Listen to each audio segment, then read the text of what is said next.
Hello students, सतगुरु विद्या निकेतन में आपका स्वागत है। आज हम 10th क्लास की साइंस पढ़ेंगे, जिसमें हमारा टॉपिक रहेगा दैनिक जीवन में रसायन अर्थात केमिस्ट्री इन एवरीडे लाइफ।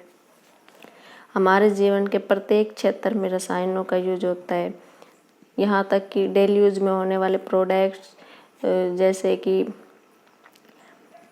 साबुन, अपमार्जक, औषधियाँ और खट्टे मीठे खाद्य पदार्थ, इन सब में रसायनों का यूज होता है।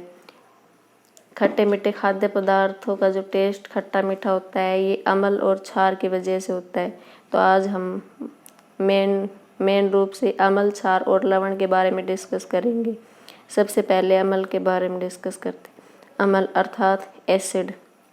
अम्ल शब्द जो है ये लैटिन भाषा के एसिडस से बना है। एसिडस अर्थात खट्टा। और अम्ल की पहचान कैसे करेंगे? अम्ल स्वाद में खट्टे होते हैं और ये नीले लिटमस पेपर को लाल कर देते हैं। यही इनकी पहचान है कि नीले लिटमस पेपर को लाल में कन्वर्ट कर देते हैं। और अम्ल के डिफरेंट टाइप्स होते हैं, जो अलग अलग पदार्थों में अलग अलग अम्ल पाए जाते हैं। जैसे कि सिरके में एसिटिक अम्ल। सिरका अर्थात विनेगर, ये लकड़ी के फर्नीचर को साफ करने में प्रयोग किया जाता है और अचार वगैरह में यूज किया ताकि खराब न हो। और इमली में टार्टरिक अम्ल पाया जाता है। संतरे में एस्कॉर्बिक अम्ल पाया जाता है। लाल चिट्टी के डंक में फॉर्मिक अम्ल पाया जाता है और जठर रस में हाइड्रोक्लोरिक अम्ल पाया जाता है। अब हमारा नेक्स्ट आता है क्षार अर्थात बेस। क्षार को हम कैसे पहचानेंगे? ये स्वाद में कड़वा होता है। अम्ल स्वाद में खट्टे होते हैं और क्षार स्वाद में कड़वा होता है और ये लाल लिटमस को नीले में चेंज कर देते हैं। ठीक है। और ये क्षार जो है, इनको स्पर्श करने पर ये साबुन जैसे होते हैं, चिकने। इनके उदाहरण देखेंगे: सोडियम हाइड्रोक्साइड, पोटासियम हाइड्रोक्साइड और एल्यूमिनियम हाइड्रोक्साइड। ये क्षार के एग्जाम्पल है, ये तीनों। ठीक है। अगला है लवण अर्थात सॉल्ट। लवण जो है अम्ल और क्षार की क्रिया से बनता है। जैसे ही हम अम्ल को क्षार में मिक्स करेंगे, ये लवण और जल देगा। For example HCl plus NaOH, ये क्रिया करके NaCl और H2O देंगे। HCl अम्ल है, हाइड्रोक्लोरिक अम्ल। NaOH क्षार है, सोडियम हाइड्रोक्साइड। ठीक है। ये रिएक्शन करके NaCl, जो कि एक लवण है, सोडियम क्लोराइड और प्लस H2O वाटर। इसी क्रिया को उदासीनीकरण की क्रिया भी कहते हैं, क्योंकि उदासीनीकरण में भी अम्ल को क्षार में मिक्स करने पर लवण प्राप्त होता है। ठीक है। अम्ल और क्षार की परिभाषाएं अलग अलग वैज्ञानिकों ने अलग अलग दे रखी है। हम यहाँ पर तीन परिभाषाएं देखेंगे, 3 वैज्ञानिकों के द्वारा दी गई परिभाषाएं, जिसमें आती है अरेनियस, ब्रोनस्टेड, लॉरी और लोइस। सबसे पहले आता है अरेनियस थ्योरी। यह 1887 में अरेनियस के द्वारा दी गई थी, जिसमें अम्ल की परिभाषा देते हुए कहा था, जो पदार्थ जलीय विलयन में अपघटित होकर हाइड्रोजन आयन देते हैं, अर्थात जो अम्ल जो होते हैं वो वाटर में डिजोल्व होकर टूट जाते हैं और H पॉजिटिव देते हैं। फॉर एग्जाम्पल HCl जलीय विलयन में अपघटित होकर H प्लस और Cl माइनस देता है। HCl अर्थात हाइड्रोक्लोरिक अम्ल, ये H प्लस आयन देता है, अर्थात ये अम्ल है। ठीक है।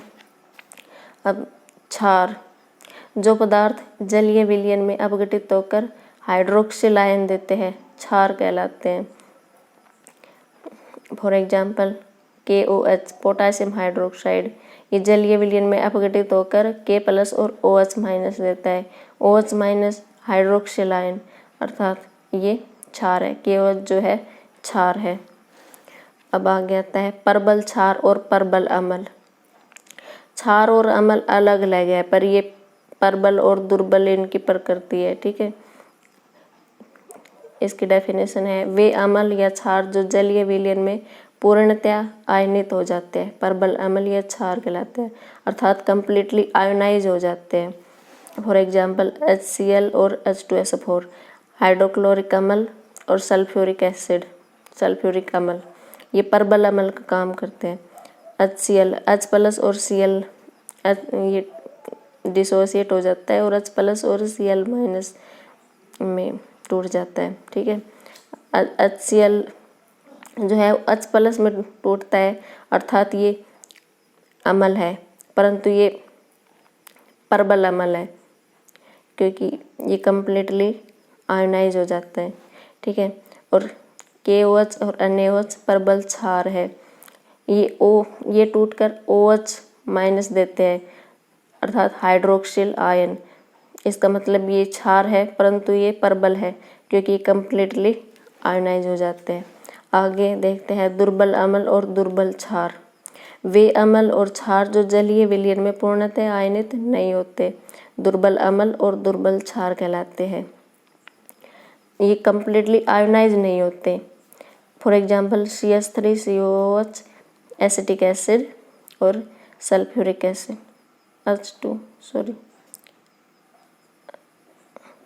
HCO3, ये दुर्बल अम्ल है। ये एसिटिक एसिड है वो टूटकर CH3CO नेगेटिव और H+ देता है। ये H+ तो देता है, इसका अर्थात अम्ल है, परंतु ये दुर्बल अम्ल है क्योंकि कम्प्लीटली आयोनाइज नहीं होता। ठीक है, नेक्स्ट है NH3OH और MgOH के थ्राइस, ये दुर्बल क्षार है।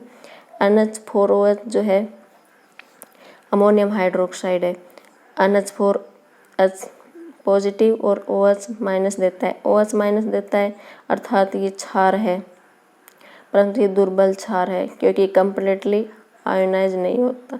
ठीक है, आज के लिए इतना ही, थैंक यू।